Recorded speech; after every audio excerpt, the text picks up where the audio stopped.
You're listening to the Floyd Main Street Podcast. Good afternoon, everybody. I'm your host, Lucas Graham, back for another edition of this week's Floyd Main Street Podcast. Kicking it off this week, we're going to start with some sports. So I usually would be introducing Mr. Branscombe and Mr. Harris here with us, but today I'm going to introduce first Mr. Colton Marshall returning to us to talk about some Buffalo football. So Colton, what's up, man? Hey, how are you? Good. Last time we talked, Floyd was facing a big game against Carroll. We weren't able to talk about it last week, but that was a big game. Buffalo suffered their first loss of the season, so let's talk about that game, break it down. We'll talk about the upcoming game this week against James River, and I also want to give a little shout out to the middle school kids because them boys hadn't lost in a couple years, quite literally, right? Yeah, so we'll talk about that, but jump right into it though. Last Friday night, Carroll County, it come down to the wire, it looked like, with a final score. Carroll County beat us 52-49. Give us a breakdown of that game, what happened, and what you thought maybe was some of the key reasons why Carroll was able to slip away with a win. Honestly, the news stations got it right. That was the game of the week. And for us, it was about a perfection drill on offense. There's only one drive of the game we didn't score a touchdown on, and that was the opening drive of the game. And for Carroll, it was the same thing for them. They were pretty well executed on offense. A lot of their plays involved fakes. It was really confusing who the ball carrier was, and that presented us some troubles. And they executed their offense really well. And like I said, when you practically have a perfect day on offense, I mean, there's only so much you can do. And it was a tough game, but they're a tough opponent, and we never backed down throughout the game. I think that's a big positive, is that we were able to hang in there and take the punches from them. And you talked about last time you were on the show that Carroll kind of ran a unique offense and no receivers on the field. Yeah, no receivers. So did those looks kind of throw wrenches in the defense, or do you think that attributed to any of their success, or how did that no receiver sets look on the field? We hadn't played a team like that. We probably won't play another team like that, but it's definitely for our defense. It gives us something different to prepare for, and hopefully that's something I think we could also take. Playing something unique like that is a big learning lesson for us. But their first pass of the game was a fake field goal attempt, and I think they finished with 3 pass attempts throughout the entire game. So they live and die by the run. They're going to run it down your throat. Yeah. I don't know. I think you ask the players and staff on the team, and you probably won't admit this either, but it's got to be somewhat of a difference. Now, Carroll is 3A, is that right, correct? Yeah. And we're 2A. Not that we're ever going to say, they're a bigger school and that's why they beat us, but I guess operationally when it comes to the game, it does create some challenges. It's a bigger school, and they've got some pretty big kids that are blocking, but it presents a completely different challenge than, say, like James River coming up as far as what you have to prep for. And like you said, you haven't played a team like them, and you're probably not going to play them again. Right, yeah. Not to jump around, but what's the chances that we see Carroll County again, like especially even in the playoffs? Is that a possibility where they're 3A, or we're not going to have to worry about them again? We shouldn't see them again the rest of the year since they're 3A. And honestly, there really isn't a lot of other teams that play that style. There's some run-heavy teams like Appomattox that's in our region, but really they're pretty unique. And pairing against the run, that's something we could take from it, but their offense in general, that's probably one and done for the year. And like you said about being a 3A team, I mean no disrespect when I say this to Carroll County, but it's been multiple years since they beat us in football. So being a 3A, it does factor because Floyd County's always been a smaller school. But the positive for that is them being a bigger school, even though like the loss sucks, and really anybody could tell you we really wish, just for the personal reasons in that game, we wish we could have got that one. But with the way the point system works in the playoffs, it could have been better for us, but losing that game, we still benefit from points in the playoff system. So even with the loss, the points still go towards that. Maybe we'll break that down sometime. I'd like to really kind of break that playoff system down. It sounds unique because now, is that the same? Do district games carry any more weight than out-of-district games? I'd say yes, just for district standing itself. The best record within the district gets the unofficial title of district champions, and obviously we want that. But even still, with one loss, if we take care of business the rest of the year, it's still something definitely. Just because we lost to Carroll County doesn't mean that one seed in the region or winning the district still isn't out of the picture. Right, yeah, it's still on the table.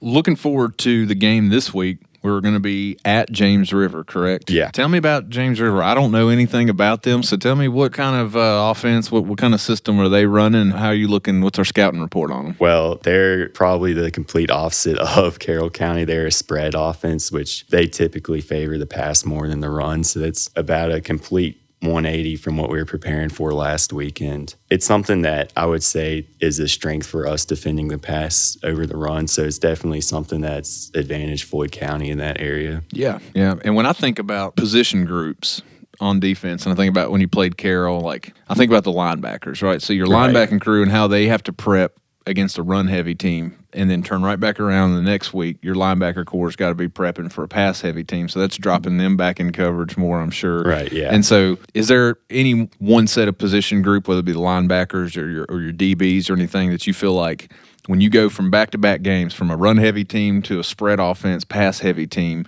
what position group would you say maybe has to do the most prep work to get ready for that big of a difference? The thing with linebackers is what are they keying on the offense? And like you said, going from learning who's got the ball when they do all these play fakes with Carroll to where could the pass be going with James River, it's definitely a big turnaround. But still, like every position group, like defensive line, they're working on run gaps and fitting each gap and stopping the run against Carroll. But against James River, they got to work on pass rush and trying to sack the quarterback more than they would against a Carroll team. Yeah, looking forward to that match. If anybody that's interested in traveling to James River, that's another 7 o'clock game, Friday, 10/24. And then I think after that, they're back home against Radford, right? Yes, sir, yeah. That'll be a good game. And Radford, you said, actually just lost to Carroll also. Yeah, last night they hosted Carroll County and lost 49-34, which that's a game that definitely affects us just because where we lost to Carroll and how the point system works, which you said we'll talk about one time. But yeah, the better Carroll is, the more points we get for that.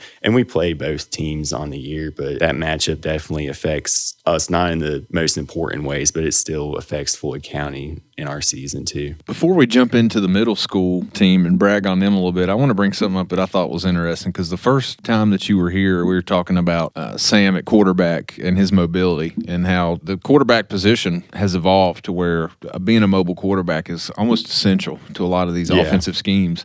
And to further that point, I'm looking at some of the stats that I'm able to find online, and according to Max Preps, our quarterback Sam Phillips is averaging over 100 yards rushing per game right now. That sounds right, because if you watch the games, we ask Sam to do a lot on defense. This week he's a Mike linebacker, and then think about that, he's taking all the hits on defense, and then go back to offense. I mean, he's practically our tailback. How much he runs per game, like you said, over 100 yards. That's incredible. Any position, but especially the quarterback position. Right, yeah. And being able to make those plays and extend those plays, because how many of those would have been net losses, without having a mobile quarterback? Exactly, yeah. Now, the middle school team.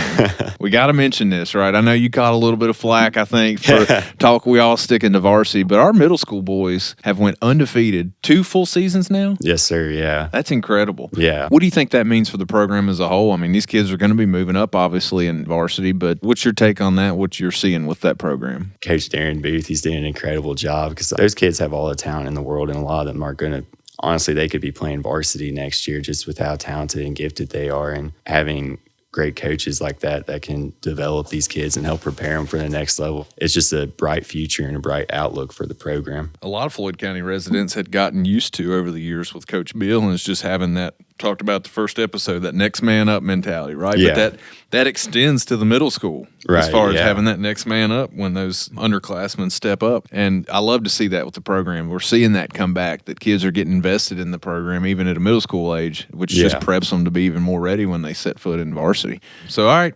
Colton, I appreciate you coming and talking to us. I wish that we were talking about a win against Carroll, but it sounds like it was a good, if there is such thing as a good loss, it was a good loss. There's something to learn from it. Yeah. And we'll be ready for that team, Carroll, and that kind of offense next time. But maybe the next time we talk, we'll break down some James River stuff, talk about Radford upcoming, and let you keep being the MVP here for us. All right, that was Colton Marshall joining us for some Buffalo football. Moving on to our normal section, we're going to talk a little bit of news and events going around, but let me do a little bit of introductions. Joining us for this part of the episodes, our usual Mr. Eric Branscombe. Eric, how's it going today? Doing great, Lucas. How are you doing? Yeah, we're doing good. We're doing good. And Mr. Chad Harris. Chad, how you doing? I'm doing great. Today I'm blaming Eddy. Oh. Yes, and this is Blame Eddy Day. Eddy Worth is with us with Safe Surfin Foundation, our sponsor. He's popped in the studio here to join us. The CEO, the Grand Yuckamuck, the poobah of Safe Surfing. I'm so glad to be here. And we give him all kinds of respect. Yeah, as soon as I walk in, I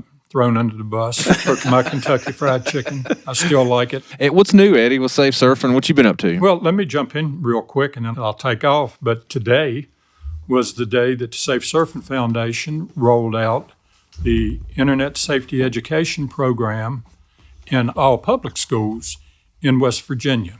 So it's going to be reaching about 240,000 kids, grades 3 through 12, by the end of the school year.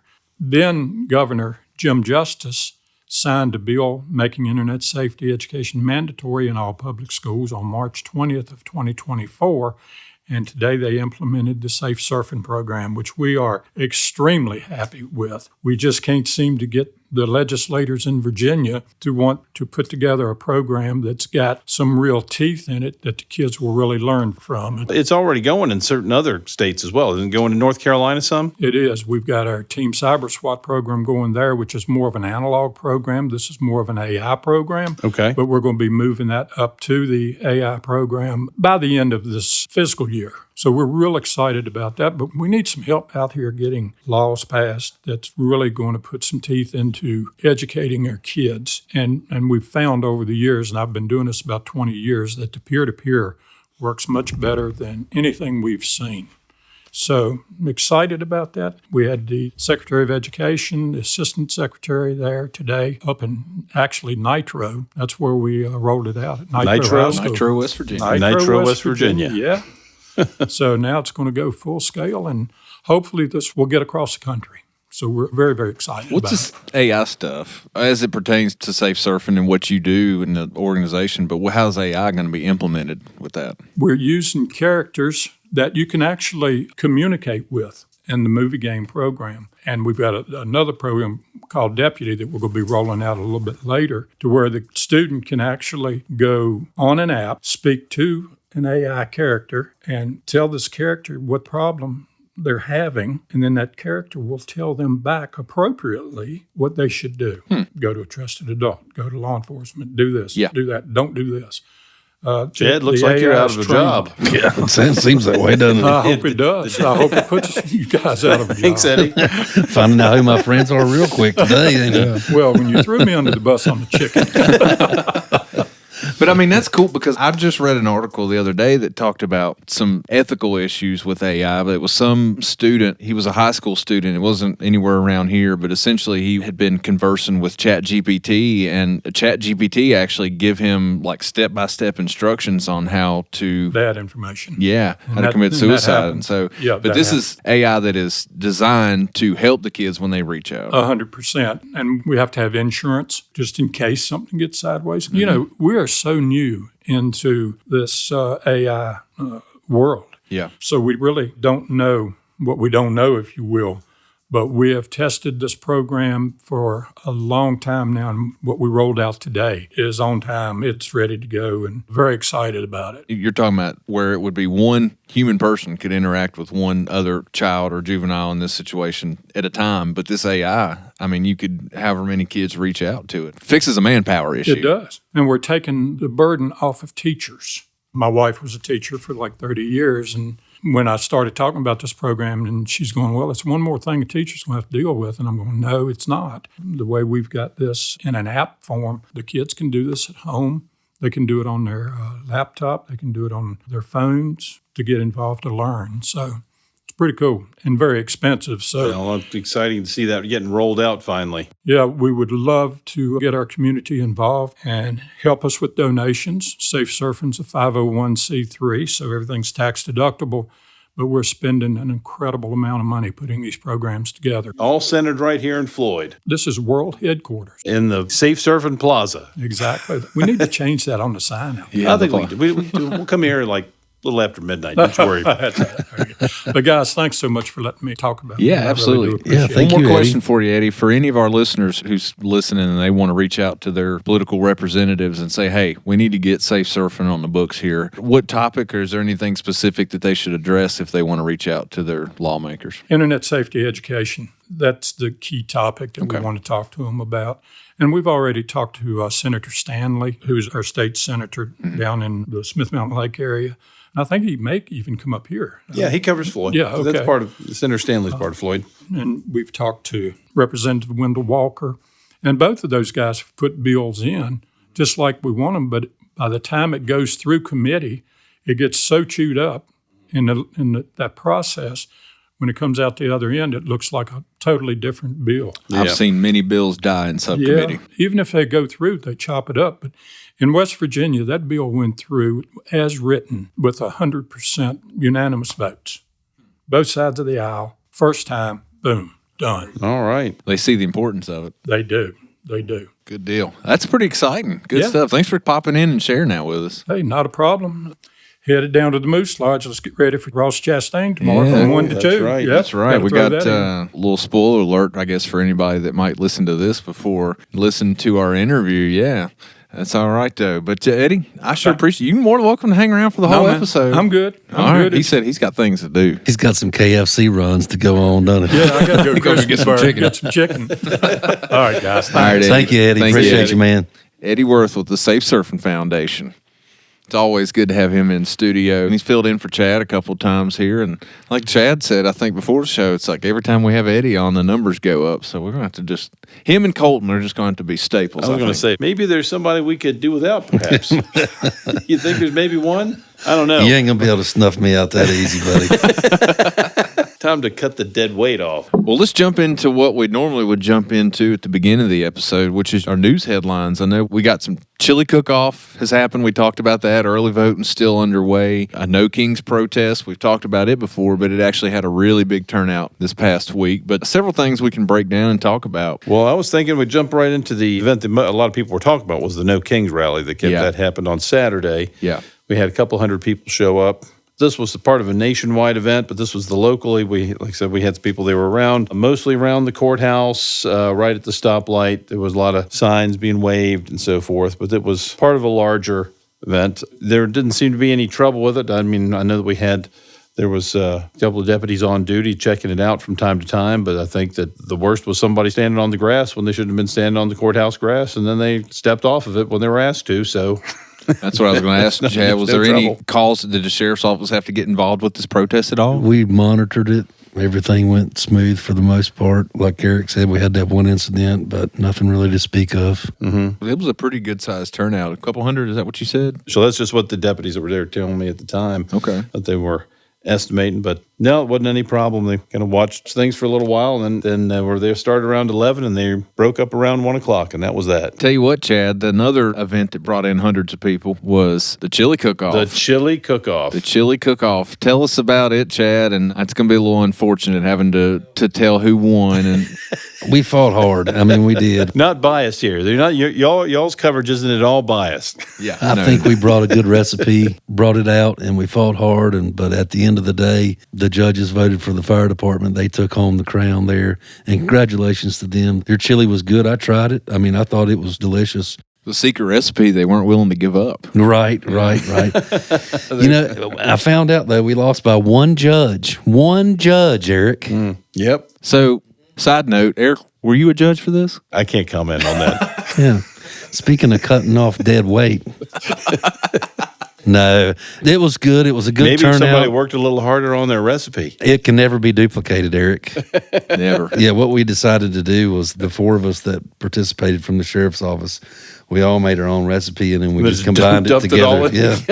And just thought it'll be what it'll be. The thought explains a lot. The thought of having to make that much chili for one person, I mean, that's an expensive bill. So we said, you know what? We had our internal competition, and that's what everybody that tried it said, well, I did like this one or I like that one. But honestly, when I just put them all together and made one big bowl, that was my favorite. And it turned out good. I thought, even though one of the judges sitting here didn't like it, but I thought it was good.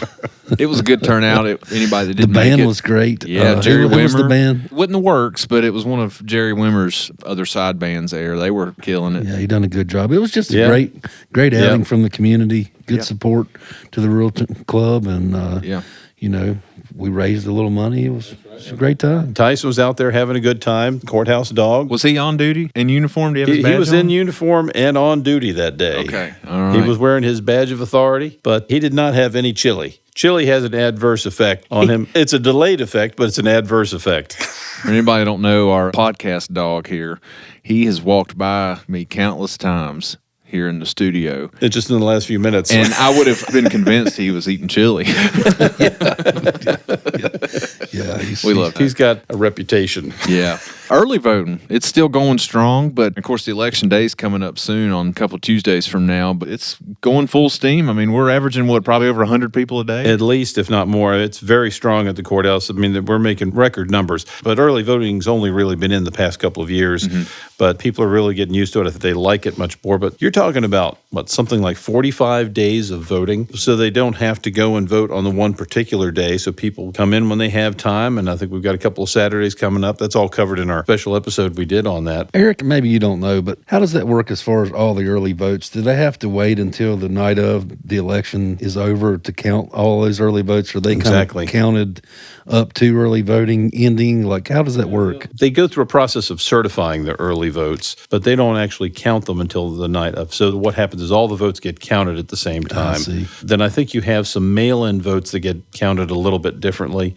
They come in a little bit later, depending on how many you get, whether or not it could make a difference. And so the process is actually more complex than people think because, often you'll look at the results and think like, the results come in at once, but that's not exactly what happens because each one of the precincts closes down and they go through a process. They report their numbers to the registrar, and then they get certified and sealed and then carried in. And then they go through a process at the registrar's office of counting the early votes then. So you have this delayed thing where you have like the votes coming in from these different precincts, boom, boom, boom, they come in and you get these numbers. And then you have the early votes come in and the early votes are like one surge and they hit all these different precincts as they come in as a big number that hits later. We saw an adverse effect of that in the Indian Valley primary, right? We talked about that. Paul Kitchen brought it up in the supervisors meeting that it would be more time consuming in order for them to have to hand count all the write-in votes so that these early results may not be accurate. In other words, it could show that, let's say Walter Phillips has got 99% of the votes. Well, that would be true because his name's the only one on the ballot. And so they would have to hand count all of the write-ins so that it may not be 100% accurate on what you're seeing. At least that's the way I understood it. What you see from the early votes doesn't necessarily mean what the final vote count is. It can take a little while to get there, particularly with all these write-ins. The other thing I wanted to note about that is that, with the No Kings rally going on while the early voting's coming on, it brings up that while people are very much attuned to what's happening nationally, I would encourage everyone to get really attuned to what's happening locally because we do have lots of things happening locally that affect your lives directly. Absolutely. And it's unfortunate. I mean, I appreciate people may be happy with the people that we have, but we have at least one supervisor that's running unopposed. And that's fine. People may love him and all that, okay, but we should have some more debate. And there should be some more out there interest in, and I think mostly the reason that we don't have people following this is that people simply aren't aware of what's happening locally and the impact it has until they get their tax ticket, until something happens and all of a sudden they find, no, we're not allowed to do X anymore. You can't subdivide your property this way. You have to do it that way. And then it's too late. I've said it before. People put more weight and they put more effort and time into the national politics, but it's really the absolute opposite. It's the local politics which have a direct effect on your life, more than national politics for sure. But yeah, like you said, to get involved, I can't tell you how many times when we started this podcast, we've held true to our mission of we want to make sure that we're presenting a vehicle that presents news and information about Floyd to our listeners in an unbiased manner. And so with that being said, reporting on the news and things that are happening within the county, I mean, I have completely lost count of how many people have come up to us and said, I didn't even know this was even being talked about in the county, or I didn't know this was going on. And so just general awareness to it. The mayor of Floyd left a comment on one of our podcasts. I don't know if y'all seen it. I think he summarized it really well where he said, with print media being obsolete now, a lot of things in local government goes, I don't know how he worded it, unnoticed, I guess, or it just kind of slips through the cracks by default because there's no medium to get that information out there. It's not that they're not being transparent. The meetings are open. open. You can go to them. Right. But people stopped going to them because you had a reporter going to them and reporting on everything. Well, we don't have that anymore. No, we do. His name's Chad Harris. I blame him for all the problems that we're having. There you go. I'm just like a big catcher's mitt, buddy. Yeah. Keep it coming. Yeah, that's right. But you're right. You know, that was the reason we started this podcast, was to put this information out to people. I can still remember the conversation Eric and myself had about, you know, just what works and what doesn't, and nothing was really working at the time. Put something on Floyd Group, it got buried in, 50 other posts, and there wasn't a Floyd Press, and this is what we come up with. And so far, it's working, I guess. If you're not sure if you believe what we're saying, go buy a Floyd Press. Yeah. If you've bought a Floyd Press in the last probably, 2 years, that might be being generous, you'll see that there's just not a lot of information about Floyd in it. That's why we're here. But anyway, tangent over. Tell me about this play you were telling me about before the show, Eric. Do you have any info on it? Arsenic and Old Lace. Arsenic and Old Lace. Oh, yeah. I thought that was going to be the true crime segment, so clearly I don't know anything. It could be. I mean, it's certainly it's a crossover. Arsenic and Old Lace is a classic comedy mystery that goes back years. It was a classic film with Cary Grant from the 1930s, but the Junebug Center is putting on a production of that. The play is a lot of fun, and it's highly recommended. And for people out there that want to go, it's starting the weekend we're recording this. This is starting, but it's also on Friday the 31st, Halloween at 7 p.m., and November 1st, that's Saturday at 2 and at 7. And then the final matinee on Sunday the 2nd at 2 p.m. at the Junebug Center. All right.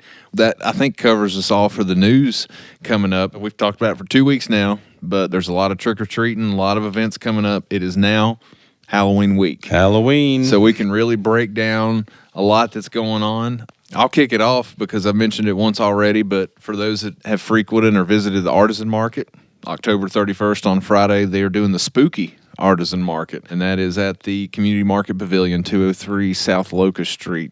So be sure to check that one out. Friday Night Jamboree also. I don't see anybody specially listed for that one, but I'm sure they're usually seasonal in everything they do. They'll have something good. Yeah, they'll have some themed things going on. Trunk or Treat at Topeka Christian Church, October 31st. They're doing it from 5:30 till 7 o'clock. Trunk or Treating at Topeka. What else you got? Well, there's trunk or treating going on at the farmhouse. That's also from 5 to 7. So you got in town, you got in Willis. You got the Spooky Street. So imagine if you're doing the Spooky Street, which is on Oxford Street behind the courthouse, and it's along where Gardner's funeral home is. You go along that street, there's Spooky Street going along there. Walk down there, take a right at the Floyd Baptist Church, and you head up to Farmhouse. Or really, the hot spot in town has always been Pine Street. I don't know if it's still the hot spot, but it used to be when I was taking my kids around. They go down Pine Street. Pine Street? You're going towards the high school. You go down that little incline there, and just before you get to the intersection with Woods Gap, you turn to the right. There's Pine Street. Here's the real scary thing that's happened on October 31st, spooky. Red Rooster Coffee Friday public cupping. Ooh, here we go again. That's scary business. How did I know? I almost said cupping before you said it, but have you done the cupping? Of course not, no. You speak as if somebody who's a regular. Oh, man.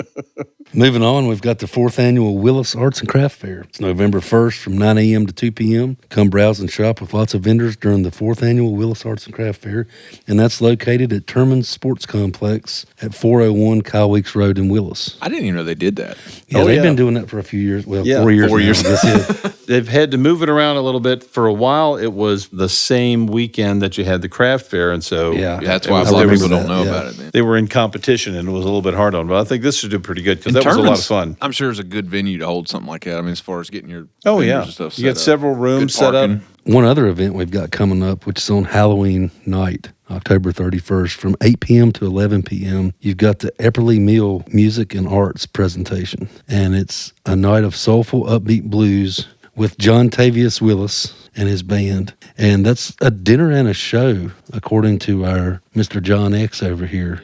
I think he's been working really hard on this and Yeah. helping out to try and put it together. And It's more of a blues show, right, for the music people that are interested? yeah, but the one flyer that I see here has got a menu, and it looks like it's a lot of New Orleans style Oh, dishes. nice. I see some gumbo on that. That looks pretty good. Yeah, it's $45 a person, but that covers your meal and the show. Again, that runs from 8 p.m. to 11 p.m. at the Epperly Mill Studios. They've had some big events there. I know we talked about it before. They'd brought in some big name artists in the past, musicians and stuff, and they're really, look, they got John X working with them now. They're going big time. They're not holding back. Costumes are welcome, But not but required. not required. Okay. Do you go in your I'm Chad shirt? He goes Chad for Halloween. Y'all check this one out on Halloween night. This is at Dogtown, Friday, October 31st at 8 p.m. They are hosting Glamour Kitty, and that is GLAM''R KITI. And I saw that and I thought, well, this ought to be interesting to report on. Then I got to reading the description. Check this out. Personally, this sounds like a lot of fun, I think. This is a ticketed show, but Glamour Kitty is an epic 80s rock tribute band. And it says they're covering 80s rock from everything from Skid Row to Guns N' Roses to Kiss, Poison, Motley Crue. Everything is neon lights and big hair, which screams 80s. The to me. 1980s, yeah. Yeah. General admission, early bird tickets are $13, and general admission day of the show, $18. It is a ticket event, but as I said, every time Dogtown has these ticketed events, it's always either regional or nationally touring acts that have a pretty big following. But that should be pretty fun for those headbangers that love some music. Not bad at all. So, Lucas, I know you've done your interview with Colton prior to us getting into this on the sports, but kind of along that same realm here, the Parks and Recreation had sent us an email to report on, and their winter sports registration for Floyd County Parks and Recreation is now open. Floyd County Parks and Rec offers basketball for grade K through 7 and volleyball for grades 3 through 8. Session 1 registration, which features K through 1 basketball and grades 3 through 8 volleyball, ended on October 3rd. However, they're offering late registration with limited roster spots available for select leagues. They're still looking for K1 basketball coaches. So if you're willing to help out, be a basketball coach, there's your thing. Reach out to the Floyd Parks and Rec. Session 2 registration, which features grade 2 through 7 basketball, that ends November 14th. And registration information for all youth athletics can be found online at floydcountyparksandrec.org. Just want to throw out there, though, that if you're thinking about coaching or if you even considered it, don't let it hang you up that, I'm not a coach. I've never coached before. A lot of these, the rec department will probably tell you, too, that, look, we're just looking for people who are willing to come in here and work with these kids. You don't have to know everything about the sport. Just pass a background check and be able to look after these kids. But we're just trying to nurture them at an early age and give them the basics. But don't hesitate. That's always the message that's been told to me as far as the rec department reaching out, that they have a lot of parents who are like, I'd like to. I just don't know if I could really do the coaching thing. And they say, don't worry about it. They're kids. They just need a good influence right now in their life. So if it's something you've looked at, don't hesitate to check it out. That rolls Eric out then, doesn't it? Yeah. Yeah, pretty much. Yep. Even the high school At least ones. you've got a lick of sense in there somewhere. I want to just clarify real quick because I just brushed right over it about the country store. They are doing a special Halloween night for October 31st, and it says costumes are encouraged, and they're doing a gospel set with Jesse Smathers at 6:30. I'm going to say don't wear your costume until after the gospel set's over. At 7:30, they're doing 2 dance sets with the White Top Mountain Band, and the White Top Mountain Band is a $10 fee. Ticketed event, Friends of the Jamboree, get a membership card and reserve seating, but they are having a special Halloween-themed event. And as we've said it before, Halloween night in Floyd, I'm just going to go ahead and throw it out there. Unless you have a reason to be in town Halloween night, you might want to avoid it. Yeah, well, lots of little kids walking around on the streets. It's very difficult We're to going to get have around. children and people everywhere, especially Oxford Street. They're crossing over Main Street, both Webb's Mill and Main Street, back and forth all Well, and over. don't forget there's a football game that night, And a too. home football For a game. home football game. We got the Jamboree going on. There's going to be a lot of people in town. And so if you do have to come into town, if you're in town for an event or you're just in town for any reason, you're going to get hung up, probably get stuck at the stoplight for a couple of trips through the light because somebody's going to be trying to turn left. And there's a whole line of traffic behind them. Yeah. But just be patient. That's all I'm saying. Exhibit patience because it is going to Are be you busy. saying we need another stoplight? I would say yes, but you are a magnet for hot takes. And so I'm just afraid to agree with you. You can be a troublemaker like that. Go ahead. Go ahead. Ruin Floyd County. Just put in a Yeah. second stoplight. I don't have anything else. So, Halloween's a lot going on. As far as events, I think we've got it covered. I mean, sure, there's more going on because Yeah. there's bound to be plenty of churches that we haven't got the word on that are having their trunk and treats. A lot that goes on all through the county. I mean, you look up in Copper Hill, there's bound to be some. There's bound to be some further down in Willis. Just be on the lookout. Yeah, we talked about Willisville Gospel. They're having one on Friday night. Also, we've reported on, or maybe it's Saturday night. Go back. It was last week's episode. Well, that should take care of us for events for Halloween week. Eric, what you got in the way for us for some true crime? Well, I thought we'd mix it up a little bit with true crime this week because we've been talking about these serious felonies, and I'm going back a little ways. Well, this doesn't go back very far. This goes back to January of 23.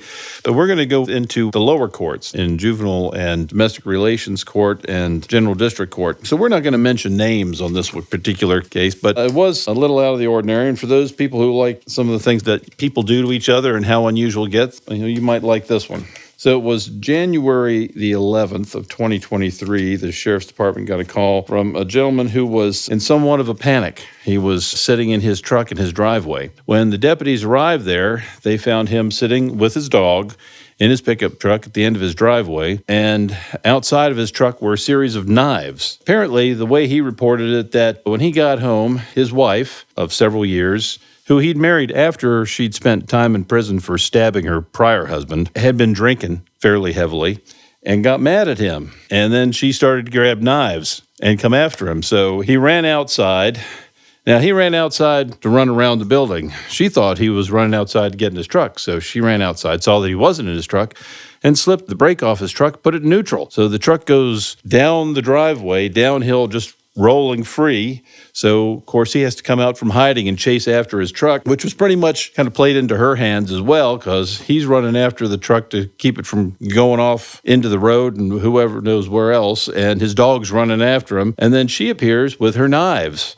And he goes and gets in his truck, and she comes chasing after with her knives, and he manages to get inside, close the door with him and his dog, and lock it. When she stands off and then starts circus style throwing these knives at the truck. Now, probably because she was pretty heavily intoxicated, the type of knives she were using were just your steak knives that you have around the house. And so they didn't do much against the Ford F-150, but they did kind of bounce off, and I think it chipped the paint on one particular point. But he stayed in there, and he had his phone.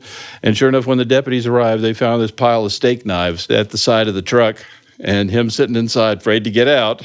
They took her into custody that night, and they asked her what was going on, and she denied anything. She didn't do anything. She didn't have any idea why he'd run away and jumped into his truck and so forth. Then they asked her why there were all these knives, in this pile right beside his truck. And she said, well, I think because he likes to cut up deer meat outside. That was her only explanation. The deputies didn't think that was a sufficient explanation, and so they arrested her for domestic assault. It's a unique one in an intoxicated state to come up with on the fly. Well, particularly, there weren't any deer parts available No deer around. And so, as true love will have out, it was like she spent a few nights in the facilities over in the New River Valley Regional Jail. Her husband decided he couldn't live without her and tearfully came in begging for these charges to be dropped. Clearly, Match.com found them compatible. Yeah.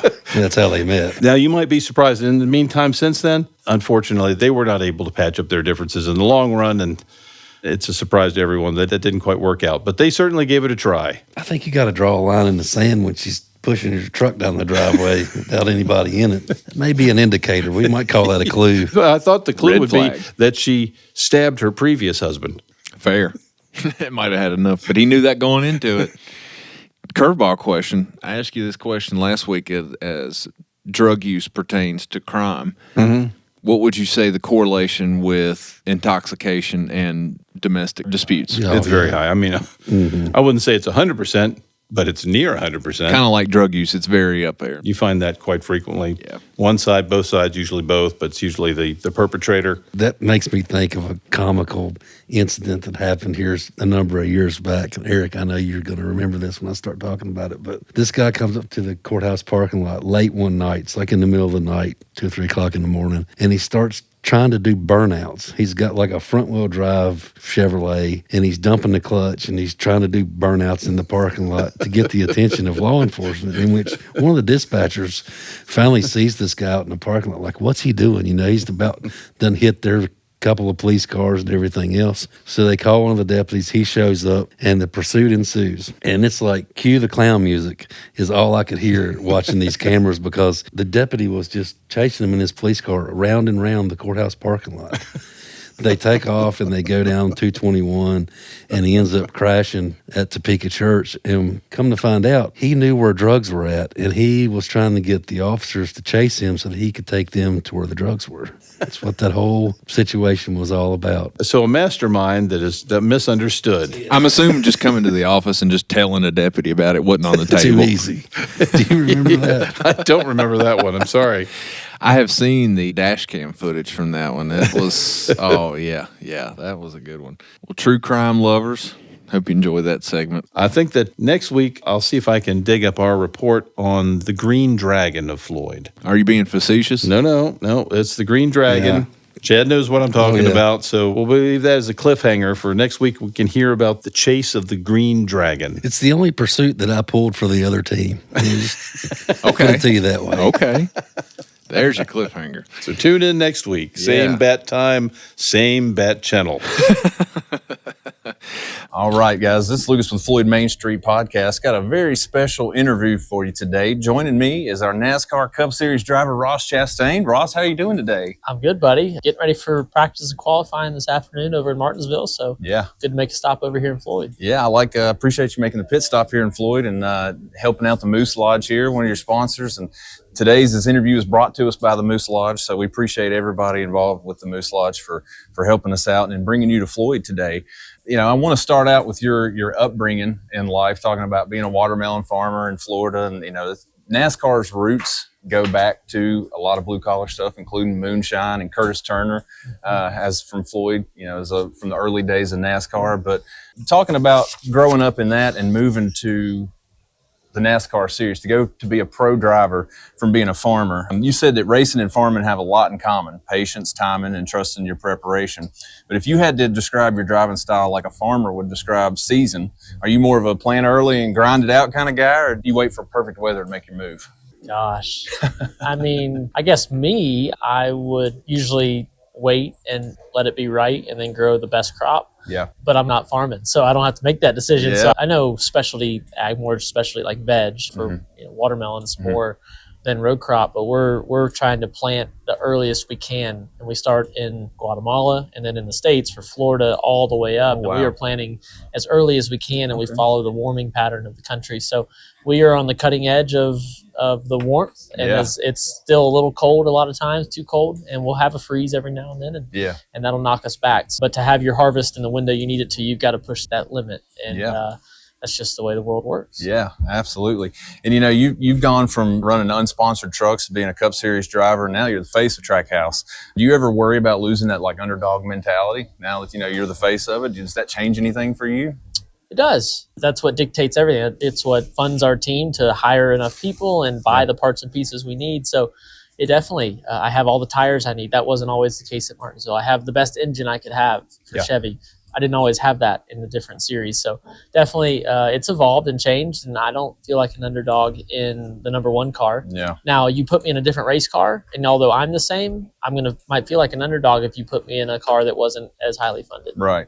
And that leads me right into my next question for you. I was talking about Trackhouse. It just seems like Trackhouse kind of has a different vibe, from the music, the culture, and everything. But what's something about maybe the team culture at Trackhouse that maybe fans don't get to see at the surface level that you feel like is really key to y'all's success?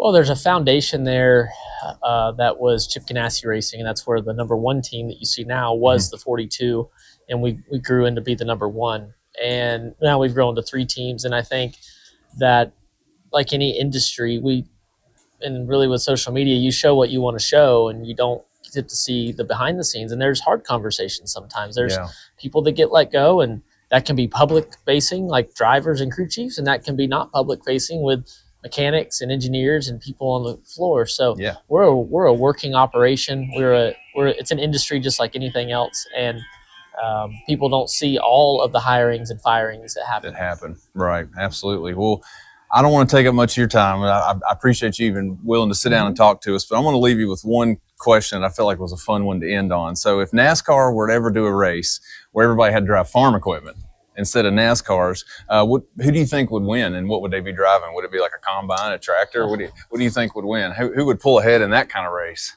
Well, if it just had to be called a tractor and they didn't have any rules, I'd go get one of them like pulling tractors, first of all, with a bunch of engines in it lined up each side by side. Yeah, I would probably go with like a mid-size. I wouldn't want anything too big and heavy. If there's any kind of turning involved, I want something a little lighter and nimble, but still has a good top speed. So Kubota has their hydrostat transmissions now with the pedal, and I've learned my way around that. I didn't grow up on those, so I actually did. I actually competed against Ben Rhodes one time in a competition. He kicked my butt because it was my first time actually driving the hydrostat. These hydros are wild. Yeah, so it's great. I've got one now in North Carolina, and I use it every week. And now I was like butter on it now. Yeah, cool deal. Well, Ross, I appreciate you taking the time for us. We know it looks like time's up for us, but thanks for coming to Floyd, man. Thanks for talking to us, and thanks to the Moose Lodge for having me here today, man. I appreciate you. Yeah, glad to be here. Thank you, Ross Chastain, everybody. Thanks, bud. All right, y'all, that'll do it. Let us know in the comments what you think, good or bad. We appreciate Colton coming in, talking Buffalo's football. We appreciate Eddy popping in. But most importantly, we appreciate John X, John Villedas, our production staff, and he makes it happen. Big Country Cockrum. Big Country Cockrum. Yep. They make the magic happen, and we thank Eddy and Safe Surfin for being our sponsorship and having us here in the Safe Surfin studios. We believe in them, what they're doing, and Eddy and Safe Surfin believes in us. So that's pretty cool. That's enough sappiness for this episode. Remember to like and subscribe because that really does help. It helps numbers. It helps us keep things rolling on this podcast. Hey, and one other thing. So our production staff was kind enough to print us up some stickers. Oh, yeah. So if you see one of us out, that's right. Want a sticker, hit us up. It's the beginning of our move toward merchandising. My wife says that people love stickers. We got stickers. I got stickers in my pocket right now. So if you want a Floyd Main Street podcast sticker, just reach out to us. And if you don't, that's fine, but I still need you to like and subscribe. No, we appreciate the heck out of every one of our listeners. Don't forget to like and subscribe. Follow us on all our platforms so that when Tuesday evening comes, you get the notification that there's a new episode out. But that's all for this week, Floyd Main Street Podcast. Until next week, I'm your host, Lucas Graham. I'm going to remind you to take care of yourselves and take care of the ones you love. Bye-bye.